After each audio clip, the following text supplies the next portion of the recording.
নমস্কার, চলে এসেছি দুর্দান্ত স্বাদের একটি ভাপার আইটেম নিয়ে। তো রিকোয়েস্ট করব ভিডিওটার লাস্ট পর্যন্ত থাকার জন্য। আর যদি ভালো লেগে থাকে তাহলে অবশ্যই একটি লাইক, কমেন্ট, শেয়ার এবং সাবস্ক্রাইব করে আমাদের পাশে থাকার অনুরোধ করব। তো প্রথমেই আমি নিয়ে নিয়েছি কিছু লাউ পাতা, এবং লাউ পাতাগুলোকে আমি ভালো করে ধুয়ে নিয়ে ছোট ছোট কুচো কুচো করে সেপ দিয়ে নিয়েছি। এরপরে আমি একটা পাত্রে জল গরম করে দিয়ে দেব লাউ পাতাগুলো। মোটামুটি 5 মিনিট মতো একটু ফুটিয়ে নিয়েছি, যাতে করে লাউ শাক থেকে যে এক্সট্রা জল বেরোয় সেই জলটা যাতে বেরিয়ে যায়। তো আমি ভালো করে ভাপিয়ে নিলাম। তো শাকটা জল ছড়িয়ে ভাপিয়ে আমি রেখে দেব।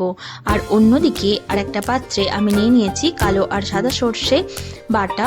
আমি 1 চামচ নিয়েছি, দিয়ে দিচ্ছি 1 চামচ পোস্ত বাটা, দিয়ে দিলাম হলুদ গুঁড়ো, দিয়ে দিচ্ছি জল ঝরানো লাউ শাকটা, আর দিয়ে দেব আগে থাকতেই চিংড়ি মাছগুলো, যেটা আমি নুন আর হলুদ মাখিয়ে রেখেছিলাম, আর দিয়ে দেবো বেশ অনেকটা সর্ষের তেল।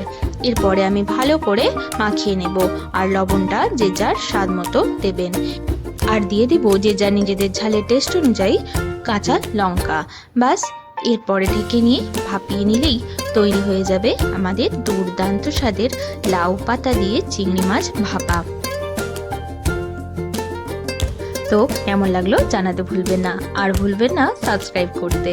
তো টাটা, দেখা হচ্ছে পরের ভিডিওতে।